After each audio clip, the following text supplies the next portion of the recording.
ஒரு ஆண்டவரே ஒரு ஊட்ட பரிசுத்தவான்கள் தேவ சமூகத்துக்கு கொண்டு சேர்த்தீரே, அதற்காக நன்றியோடு துதிக்கிறோம் சுவாமி. நாங்கள் ஆண்டவர் இந்த பரிசுத்த ஓய்வினாலே ஆண்டவரே பரிசுத்தத்தோடு கூட நாங்கள் ஆண்டவரை ஆராதிக்கும்படியாக எங்களை நீ ஆண்டவரை ஒன்று சேர்த்தீரே, அதற்காக நன்றியோடு துதிக்கிறோம். இந்த ஆறாளுடைய ஆண்டவரை முற்பகுதிகள் ஆகிய பாடல் பகுதிகள், ஜெப பகுதிகள், ஆவிய நிறைவு பகுதிகளாம் கர்த்தர் பொறுப்படுத்தி ஆசீர்வாதமாக்கி தந்தீரே, அதற்காக ஸ்தோத்திரம். ஆண்டவரே நீ எங்களோடு பேசின நல்ல ஆண்டவரே சுவாமி உபதேச சத்தியங்களுக்காக ஸ்தோத்திரம்.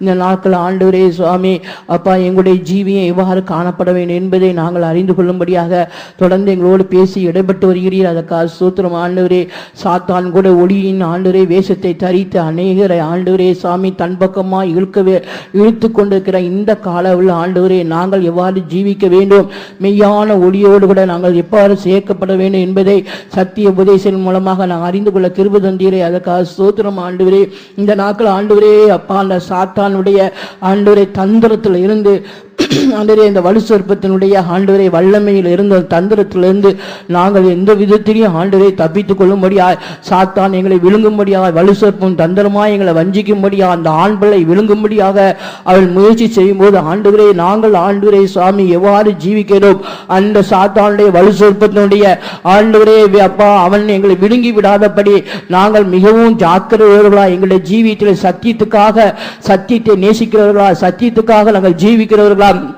சத்தியத்தை கைக்கொள்வர்களா இந்த நாட்களை காணப்பட கத்த கிருபை தரும்படியா வேண்டுகிறோம். ஆண்டவரே சத்தியத்தை அறிந்த நாங்கள் ஆண்டவரே இந்த நாட்களை மிகவும் எங்களுடைய ஜீவித்தை குறித்து கண்டிப்பாகவும் ஆண்டவரை ஜாக்கிரதையா எங்களுடைய ஜீவியத்தை பாதுகாத்துக் கொள்ள இந்த கால அளவில் ஆண்டவரே மெய்யான ஒளியாக நீர் எங்களை பாதுகாத்து வழிநடத்தும்படியா எங்களுக்கு வேண்டிக் கொள்வோம் சுவாமி. ஆண்டவரே எங்களுடைய ஜீவியத்தை எவ்வாறு நாங்கள் கண்டிப்பாக ஜாக்கிரதையாய் பாதுகாப்பது மாத்திரமல்ல, சத்தியத்தை நேசித்து உபதேசத்தை நேசித்து இந்த மகிமையான ஜீவியத்தை நேசிக்கிற நாங்கள் மற்றவர்களுக்கு இதை குறித்து சொல்லக்கூடியவர்களாய் காணப்பட கிருபை தரும்படியாய் வேண்டிக்கிறோம். நீர் எங்களை ஆதியிலேயே தெரிந்து கொண்டீரே, அனாதி நோக்கத்தோடு தெரிந்து கொண்டீரே, மகிமைக்கு எங்களை அழைத்தீரே. ஆண்டவரே இந்த மகிமையை நாங்கள் இழந்து போகக்கூடிய எத்தனையோ சாத்தான் ஆண்டவரே சுவாமி சிங்கம் போல சுத்தி தெரியும் போது நாங்கள் அவற்றிலிருந்து விலகி இந்த நாட்டை தப்பித்துக் கொள்ளும்படியாக எங்களுக்கு ஆண்டவரே நீர் கொடுத்த ஆண்டவரே மெய்யான ஒளியாகிய உம்முடைய பாதுகாப்புக்காக ஸ்தோத்திரம் ஆண்டவரே. இந்த மகிமையான தேவனை நாங்கள் சாட்சியாய் சொல்லி மகிமையான தேவன் மெய்யான ஒளியாகி இயேசு ஒரு நாள் வரப்போகிறீர், அந்த நாளிலே மகிமையான ஒரு ஜீவியை ஜீவித்து நாங்கள் ஆண்டவரே ஆண் பிள்ளையாக எல்லாவற்றையும் ஜெயித்து உலகத்தை மாமிசத்தை பிசாசை எல்லா வல்லமை ஜெயித்து நாங்கள் ஆண் பிள்ளையாய் ஜெயம் கொண்டவர்களாக சந்திக்க தகுதிப்படுத்தும்படியாக வேண்டிக்கிறோம். ஆண்டவரே மெய்யான ஒளி நீரா இருக்கிறீர், அந்த ஒளியை பின்பற்றி அந்த மகிமையின் ராஜ்யத்தை பெற்றுக்கொள்ள தகுதிப்படுத்தும் தாழ்த்தி கிருபையில் ஒப்படைக்கிறோம். இயேசுவின் நாமத்தில் கேட்கிறோம் பிதாவே.